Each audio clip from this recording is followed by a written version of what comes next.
Okay, well, that was an interesting and stimulating start to our conversation about Columbus Day. And one of our viewers on our former live segment called me out at the end about my sarcasm, asking whether I was being sarcastic or not. He said he could tell. I couldn't tell if he was being sarcastic. He probably was. I was being sarcastic, although serious at the same time, because this is the conflict, right? This is the very issue that we're being asked to face, and if we're not willing to face it, then we're willing to let those things that work under the surface covertly to privilege certain people's histories and certain people's worldviews over others. We're allowing that to stand. And if you agree with Ibram Kendi, that means we're racist. You're either fighting the system or you're complicit with it. Now, I want to complicate the narrative about Columbus Day a little bit, because I learned in getting ready for this morning's broadcast that Columbus Day was first started to honor Italian immigrants, and that it was started in the wake of the lynching of Italians in Louisiana. So now I'm conflicted a little bit, right? Because here's something that tried to draw attention and honor and dignity to a marginalized population that was being subjected to, torture and mistreatment. So on the one hand, I'm kind of like, okay, right, we need to counteract that injustice, but is this the way to go about it? And go. Megan, Silver, thoughts? I guess I would say that time changes everything, and that might have been an appropriate response then, but the world is different now, and we need to be okay with letting our favorite fair days or whatever it is to be transformed and be new again, because it just doesn't make sense to keep doing the same things. We don't even know why. A lot of us don't even know why, Columbus Day was important at one point for certain folks. And so, get rid of it, let it go, move on, gotta make some space in our hearts and minds for other things. And I don't know, figuring out what actually matters. And if it's learning about our neighbors, that's probably a little more meaningful, at least in my perspective. That's what I'd say to that. And two of the things that you mentioned there at the beginning of your comments, transformation and all things new. For those of us at St. Stephen and those of us in a Christian context, that language should resonate with us, right? Because God is about transformation. God is about making all things new. So hello, folks. This kind of transformation is not a bad thing. It's actually what we believe in. Silver, I want to create some space for you to share any thoughts. I think for myself as well as for Native people, we just want to let people know that we have our own stories, we have our own history that we don't mind sharing. We would like for people to know who we are and where we come from and what our ancestors went through. And that's something that we would like to see, especially in the schools, that Native American history be taught so that people can understand who we are as a nation, who we are as individuals, who we are as a tribe. that's all we want. We have tons and tons of stories and history and our culture that fascinates a lot of people, but there's always that pushback of not, I think majority of the people just don't want to learn about who Native peoples are because, um, to them, we're still savages and we're still heathens for some odd reasons. Um, I had a gentleman, social media told me to be quiet because I'm conquered individual. And, it's just something that I kind of laughed at because I told him of all the things that we've gone through, of all the things that the government made us go through, of all the laws that are against us, we're still here. We still speak our language. We still celebrate our culture. We still believe in our traditions. And there are a lot of Native peoples who speak multiple Native languages. And to me, that's not being conquered. That's just being us. We haven't gone anywhere. We don't plan on going anywhere. So, but we don't mind sharing who we are. We don't mind inviting people to our reservations, into our homes, so they can understand who we are as Native people. And one way to do that is to move away from celebrating Columbus Day. And if you don't want to celebrate Indigenous People Day, fine. Just respect that, we're still here and we're not going anywhere. Something that you said, Silver, that has been in the news a lot recently reminds me, it's not just the historical stories or it's also like knowledge of the land and resources that is often not widely known. Like I'm thinking about the fires in California and how the Yurok tribe has been, in the news a lot for the local knowledge of how to manage forests and how that was not allowed for so many years, and look at where we are today. And if we had just listened to the people who have a lot of experience in that area, we would have saved a lot of headache. But I think that's an important shift to be like, okay, who are the folks that actually know how to take care of the land that we're hurting in so many ways? And that's something I see in particular as being really missing, and would just be so hugely helpful if we could just pass the mic and relinquish that control of land management in particular. I mean, your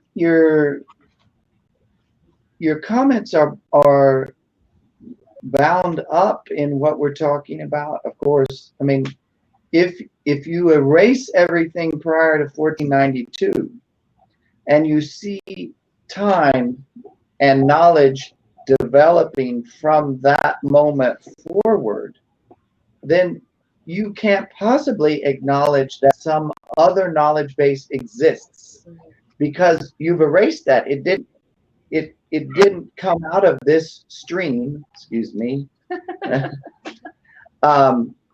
you've established as not just normative, but as all-encompassing. I also find it funny. I mean, even the actual history of Columbus Day, as Megan brought up, like I was never taught any of that stuff. And so we have whitewashed the whitewashing, right? So we have taken away That's a very white thing. So. I know. But we whitewash history. We remove things that make white people look bad, and we make it so that we always come out smelling rosy. And even in the history of Columbus Day being originated from out of the lynchings of Italians in Louisiana, like we don't talk about that.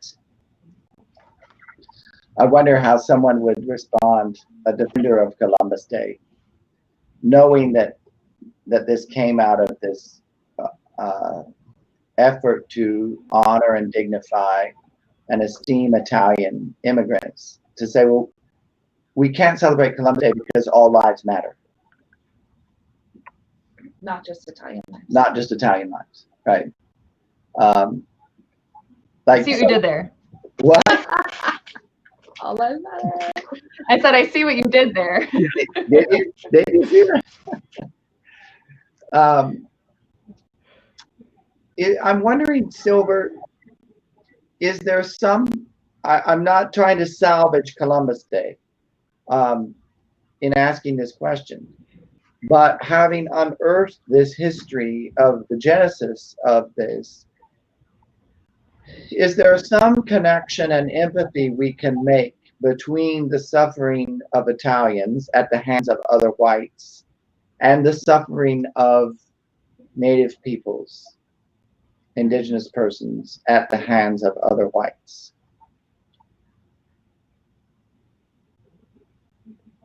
Oh yeah, absolutely. Learn the history. Learn it. Go out and learn about what happened. You know, what is the stories that are behind where these originated from. That's the first step, and probably the most important step that anybody can take, is just to learn the history. Go out there and talk to people. You know, history is not just in books. Wait, History is in oral stories, and history is not just in books. And that's not the only place you can find history. You know, you got to go out and learn about it from the people that are around those areas. And, you know, I'm sure there's stories from where these lynchings took place. You just got to find them. You know, it's something that can be done. You know, a lot of people think that what's written down in the history books is set in stone. It's not. You know, like I said, we have stories in my family that go back to the 1700s. That's stories that have been passed down to us through storytelling. Reminds me a lot of like fact checking, so go out and you know, like how who's looking at the lens of the author of the history book. And you know, we look a lot in the news for, you know, who's telling the truth, what is the truth, etc. But what about printed resources from years ago too? You know, we're not critically thinking about who was the author, what was their motivation for telling that story in that way. And we kind of just take it at face value of like, oh, it must be true because they wrote it down, got published. So thinking about that too. I'm sitting here thinking, if indeed the root of Columbus Day is Columbus Day is grounded in this narrative of persecuted Italian immigrants, then actually the story of Columbus Day and the story of Kit Carson and the story of General Custer are not that far apart. What would it be like for us on Columbus Day to tell the stories of Kit Carson and General Custer and others who subjected persons to horrendous acts of violence, and lift up those peoples?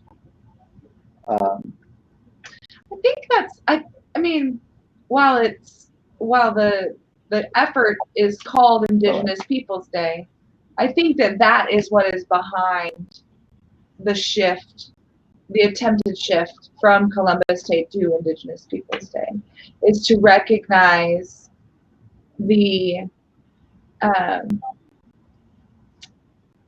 horrid history that is there, and give opportunities to learn more about Indigenous history.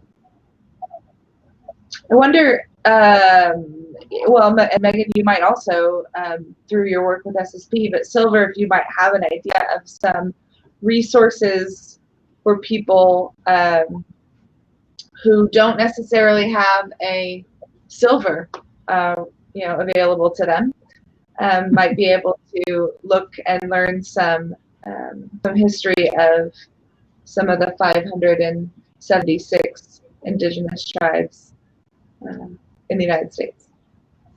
Federally recognized. Yeah.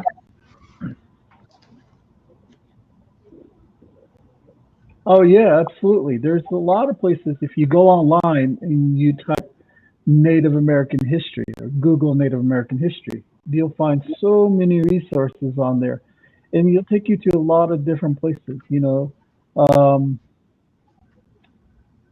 I am a part of a group on Facebook. It's called Quarantine Dance Specials 2020. Keep the people dancing. And if you go onto that Facebook page, you'll see that we're still dancing despite the pandemic.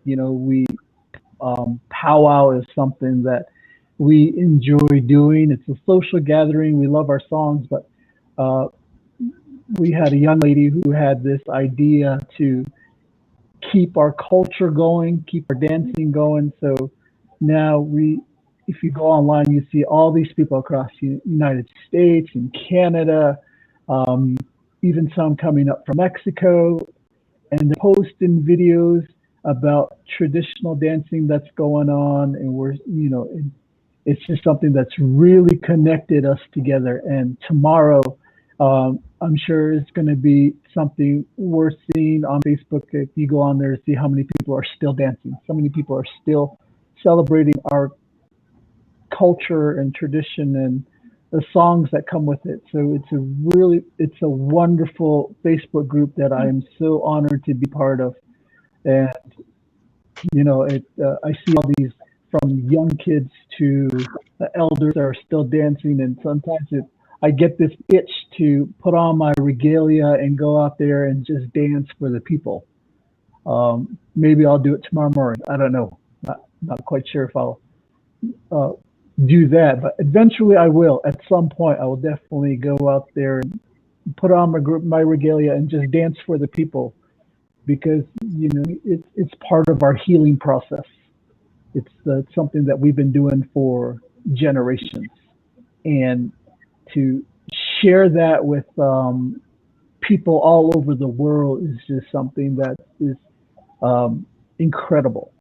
And the comments are coming into these dancings. Sometimes they bring tears to my eyes, because it helps not only us Native people, but Western society. You hear them say these songs and these dancing are helping me to heal, and that's what we want. As part of Indigenous Peoples Day, we want to share our culture and be out there to be able to help people heal from the tragedies of the past. That's what we want. I think that's the bottom line, is that we just want to help heal. And when they had a gathering for, I think it was George Floyd, the Ojibwe jingle dress that the Ojibwe people have is a healing dress. It's a healing song, and so many young ladies on one particular day, there was probably about maybe 10 or 12 that were at the actual George Floyd Memorial, but around the United States and Canada at one particular moment in time, all of these jingle dress dancers started dancing. And that was just our way of trying to help heal from the pain and the hurt. And that's something that we want to teach the outside, the Western society, is that we're here to share our stories and our pain and our tragedies, because you're not the only one that was suffering through it through these numbers of years. Megan, you had mentioned in the chat that y'all were reading Stamped from the beginning. What do you have to say about that as you're reading it? Well, we're only really 1 week in to our book study, but we've carved space out of our work life to spend time learning more. And it was just caught me as Silver was speaking earlier that where it starts is about the history of course, slavery, but also Christopher Columbus and how anti-blackness, existed so long ago, and really we thought as a team that so much of this was rooted in greed and power, and I think we've got a lot to learn still, as we've got much of the book left. But just I think there's a lot of resources, like Silver was saying, out there on the internet, in books. I mean, yes, history books aren't perfect, but there's a lot of other resources out there. Tomorrow we're going to be sharing a website on Instagram. It's called Native Land Net. That's their account, and they've got a really cool interactive map where you can look at your hometown and see, whose land are you on, basically, and the U.S. and Canada, I think. So it's a really cool resource. So you can poke around and see how the areas overlap often, and you might see, 3 or 4 or 5 groups of people who over time lived in this area. And so anyways, want to recommend that. Also, just tribal government websites too, like if we work with the Toloadini Nation, I'll go on their website. They'll usually have a lot of information about history and also current day cultural practices and environmental action taking place, like the dam removal on the Klamath River. That's happening right now, and especially folks who care about environmental justice and taking care of the earth. There's a lot of amazing resources led by Indigenous folks out there. So cool stuff. And I mean, Silver, I wanted to ask you about what you think about the movement right now. It's called Land Back.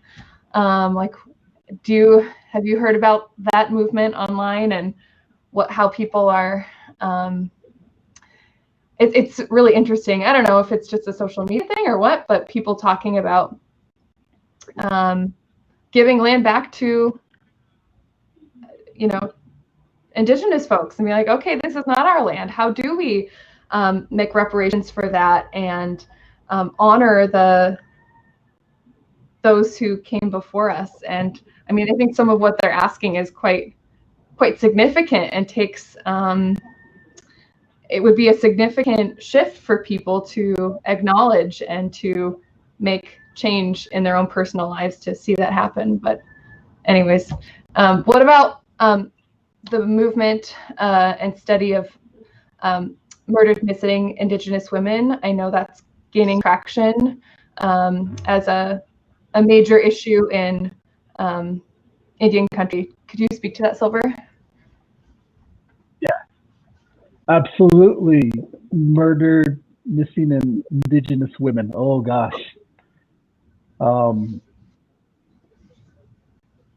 So many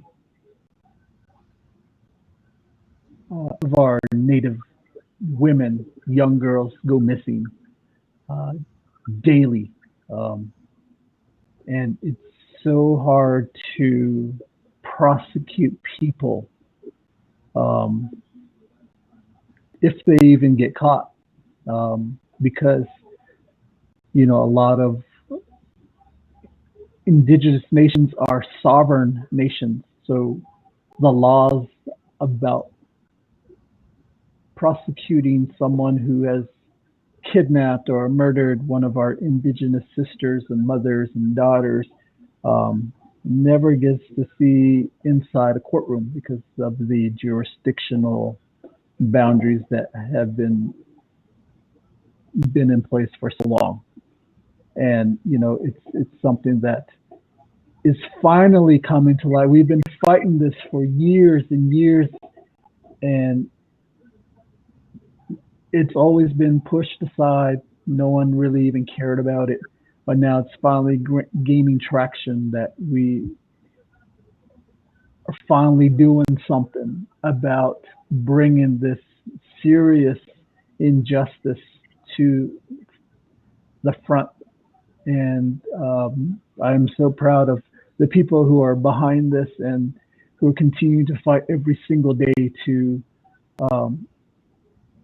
find justice and bring in so that they can bring their family members that have gone missing, that have been murdered, so they can be finally laid to rest. And if the person that did it finally gets to end up behind bars, and that's the ultimate justice that we can get. But just seeing people,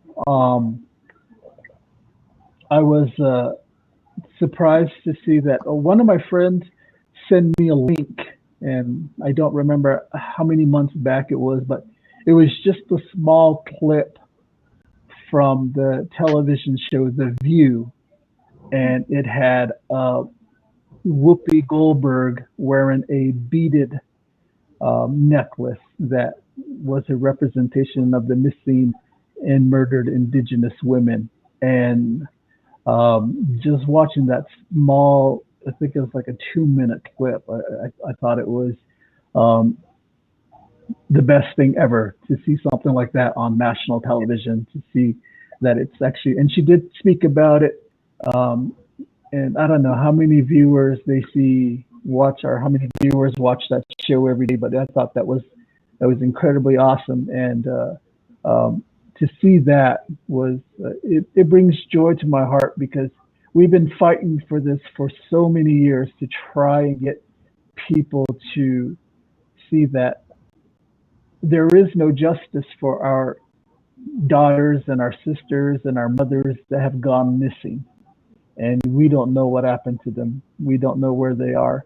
And for families that have to deal with that every single day, I can't possibly fathom what they're going through. But when we come together, and going back to that quarantine dance special that I talked about earlier, there was actually where all of the ladies that were dancing wore red. To help acknowledge and to help bring forth the murdered missing Indigenous women, was to wear red. And to see so many dancers come out on that day was just absolutely incredible. So that's one thing that we are trying to educate people now about what we're dealing with as on not only on the reservation here in the United States, but up on the reserves in Canada. It's an ongoing battle that we've been fighting, and it's starting to trickle down south. When I say Indigenous peoples of Turtle Island, I'm talking about United States and Canada, but there are Indigenous peoples from the very tip, the most village in Alaska to the southernmost tip of Chile.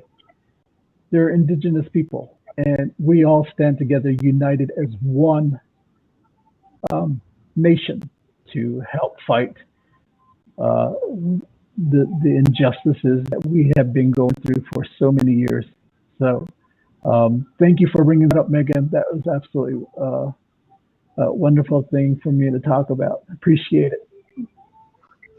Well, it reminded me of, like, there are current things going on that we can be advocates for and pay attention to. It's not just history of 400 years ago, 500 years ago, of things that happened. There are injustices happening today that we can stand for, speak to, and learn more about. So this may speak directly back to John's question about what can we do. His question was more, I think, was geared towards history and stories.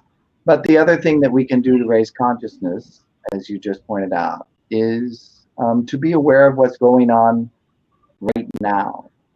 I'm aware, for example, of the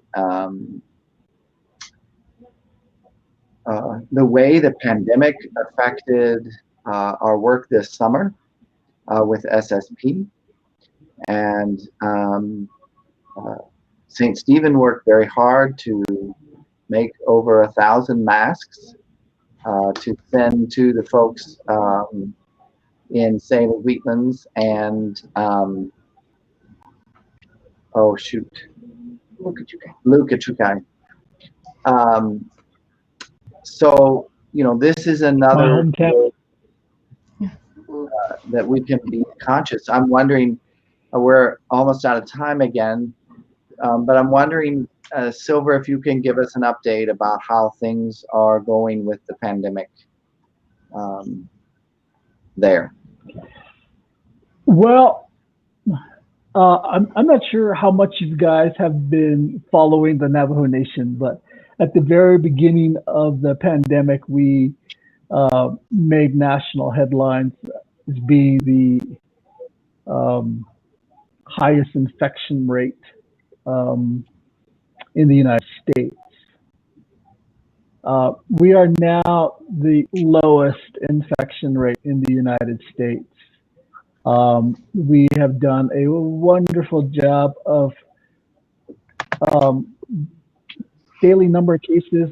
Yesterday, I believe, was 17, but it has been fluctuating now because we were at the beginning having a 57-hour weekend lockdown where we did every time the reservation was closed, so we couldn't travel anywhere. The reservation is still closed to outsiders, but when our numbers came way down, we actually had one day that had no new cases of COVID on the entire reservation. Our reservation is as big as West Virginia, so that was a great accomplishment. But when we eased off on the weekend restrictions from 57 hours to 36 hours, people started to travel off the reservation. And so when they would travel to border towns, they probably became infected with COVID, brought it back to their families. So now we're seeing clusters in certain families in certain parts of the reservations that have made our numbers spike up. We're still under 100 cases a day, but we are doing a whole lot better than we were before. So I think in the last 3 weeks, our daily new case of COVID infection was under 50. So every day would be like 17 or 8 or 12, 24. But if you take a look around in the state of New Mexico, it's starting to spike again. So now they're looking at 200 plus new cases. Colorado's like in the 400s. Utah's like in the 300s. Arizona is like in the 400 or 500s of daily new cases compared to the reservation where we're looking at under 50 every day. And the death rate has gone down significantly. I think the last 2 days, I think we had one more person who has passed from COVID, but it's just not something that we're doing a whole lot better. So we still have a long way to go. The tribe is actually working with Johns Hopkins medical team to start a trial vaccine. It's all on voluntary basis among the Navajo people, which is getting a lot of backlash from the people saying that we shouldn't be guinea pigs to the federal government. But, you know, from my personal standpoint, I think it's a great idea. I think it's a wonderful idea. But, you know, it's all the person's choice of whether or not they want to participate in this trial. It's not like they're holding a gun to our head saying that we're going to inject you with these vaccines, trial vaccines. So I think we're doing great. We have a long way to go, but we're hanging there. We're resilient people. We've always been. So like I said, we're not going anywhere. We don't plan on going anywhere. We're still here. Amen. Well, that's incredible news, and welcome news. Well, we've come to the end of our time.